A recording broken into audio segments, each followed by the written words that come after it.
देख्न सक्नुहुन्छ। Good morning everyone. आजको तिलोतमाको मौसम छ यस्तो कोहराले भरिएको छ बाटोभरि देख्न सक्नुहुन्छ।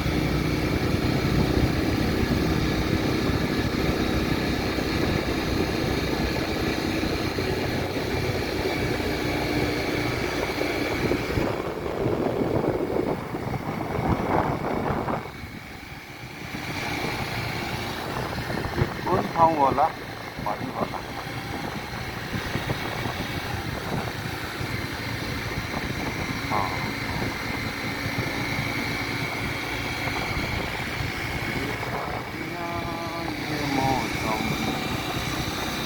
हम चले कहाँ